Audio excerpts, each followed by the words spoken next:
Good morning. Welcome to the Dallas International Film Festival. I'm here with Glenn Morshower. Thank you so much for coming in to talk to us. You bet. It's an honor to be in my hometown. I grew up here. I left when I was 18, which was about 33 years ago, but it's always great. I'm back in Dallas several times a year, so it's great to be back in connection with work. Well, it's wonderful to have such a well-established actor here at our festival, and as you know, we're fairly new festival, but what's it like seeing one of these in Dallas now that you're off in LA? This is my first one to attend in Dallas. My wife and I go to Sundance every year. I started going to Sundance in '89, back when it was called the American Film Festival.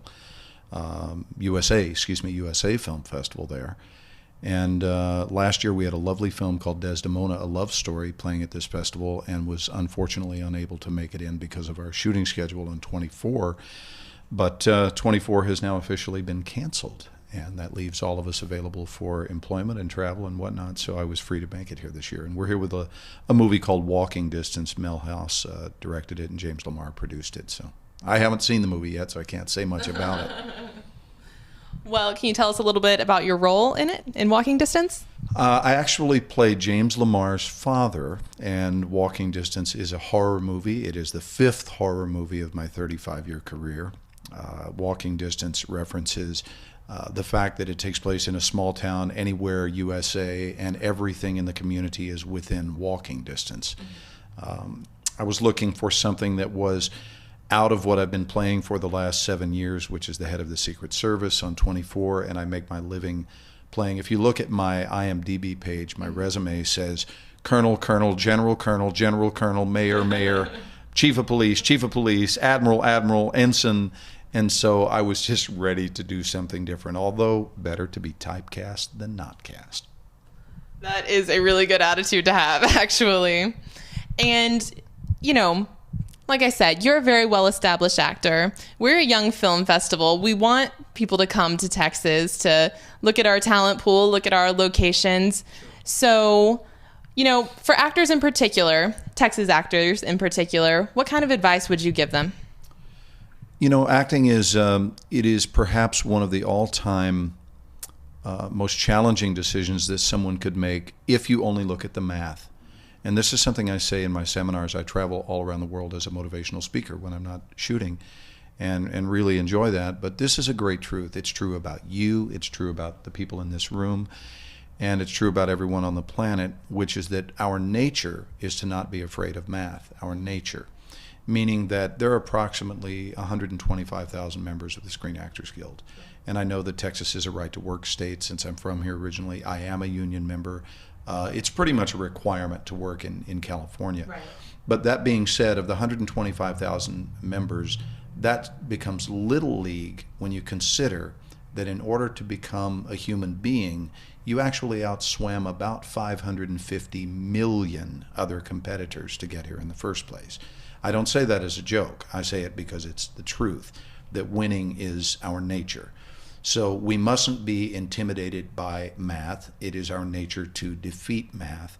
And you have to start thinking in terms of not only what do you want, but what do you want most. This is what I wanted most from the time I was a young kid. You also have to consider the fatigue factor, which is that a lot of actors, I'm answering your question about advice that I would give to actors. The fatigue factor, which is that the bulk of people arrive in show business careers at age 22, fresh out of college. They've gone to get their degree, and they go to places like LA or New York, or some are raised here in Dallas and they stay here in Dallas. But the people who are looking to do it, that period will be the most competitive between ages 22 and 30. By the time they hit about 29, most artists have succumbed to some sort of peer pressure, family members who are saying, when are you going to get a real job? As though what we're doing isn't somehow a real job. It certainly is. But those people that want to get married and have more predictable incomes to raise children and whatnot, it's not an easy business to do that in. And so there has to be really an indefatigable nature where it just doesn't matter. You don't care about the challenge. You don't care about the degree of difficulty. It's just what you must do. So my advice is to go within and question, are you such a person? Are you a person where this is what you must do, whether it's being an actor, whether it's being a producer, whether it's being a filmmaker? I must do this, period. Because if you're at that level of commitment, that changes the outcome. The commitment is what determines the outcome, not the hope, not the wish, not the want. There's a great saying, I don't know if you've ever heard this, but that success is determined by the backbone, not the wishbone. It's a great saying. How much backbone do we have? And I'll sum up by saying this as far as your question. I do a survey when I'm speaking to actors, specifically when I talk with actors, which is I ask them to have a very honest moment with me, which is how many of you in this room, and again, this is a room full of entirely actors, would like to make your full-time living at your craft? Raise your hand if that's true. Well, you know what I get. I get a 100% response. Everyone says, yeah, me, I'd love to do that. And after they've raised their hand, I say, now, if you would, please close your eyes, because this will be between you and me only. It's to create voter safety. I don't want to have anyone else in the room look and know how you voted. But now, with your eyes closed, I want you to answer this question. How many of you, with your hands up now, believe that that is exactly what is going to happen?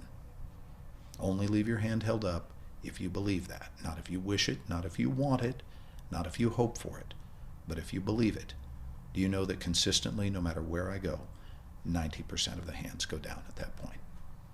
Wow. 90%. That explains the unemployment in our industry, which means they are playing a game they expect to lose at. That's how loss occurs in life, by doing that. So it becomes very serious. My point is that everything comes down to attitude. Does that make sense? Sure. What I'm saying, that you really have to believe. You have to see yourself as one of those people who beats this game. Why? Because it's your nature. This is simply the inevitability of my life. And then and only then, if you feel that way, I say, by all means, I'm cheering you on, I'm rooting for you. But I think that to be anything less than that in terms of your level of belief, it's a pretty bumpy road. Sure. That was a thorough answer. I'm glad you gave it, though. It speaks to a lot of things, not just acting. We're talking a little bit about your film Walking Distance. You mentioned your film Desdemona, which played at Sundance. No, not at Sundance. Played here. Played here. Sorry about that. In fact, I believe Sundance rejected us. And do you know that because I said we go every year, do you know that it was better than, I'll call it 80% of the movies we saw? So it lets you know that there's a lot that's political. You never know what makes it and what doesn't. So this is said to you filmmakers out there, if you are rejected by any major festival, don't interpret it as rejection, because the reality is they've only got slots for so many films, and yours may be 10 times better than some of those that are chosen. Don't take it personal. Just keep cranking out movies. That's actually what else I wanted to ask you. You've been involved in big projects like Transformers 24, but you've also done smaller films like Walking Distance. Yes. Now, how important is it for actors, but also just young filmmakers in general, to get involved in these smaller projects where, maybe you're not working with the biggest names in Hollywood, but, like you said, you got a chance to take a role that is not what you're usually put into. Right. Well, first of all, I think from the starting gate, we have to not see it as bigger or smaller. The only bigger or smaller really comes down to budgets. That's it. Because if you're going to, the moment you agree to do a film, 100% of you shows up. I mean, that to me, there is no other way to work. In other words, the same version of me that showed up on the set of Walking Distance and Desdemona, where they were not similar, they were the exact same versions that showed up on Air Force One, Black Hawk Down, The West Wing, 24, CSI. The same, because my level of commitment is the same.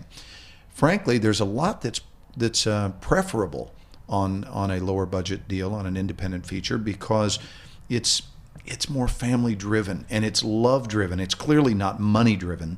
So the people that are there are doing it out of the love of the craft, and that's a special warm vibe to be around. I must say I prefer it. Great. Well, thank you so much for being here. Thanks for spending some time with us and sharing a little bit about your love for the craft, really. It's been nice talking to you. It's my pleasure. And if you get a chance, come see our movie tomorrow night at the Magnolia Theater. Thanks, guys.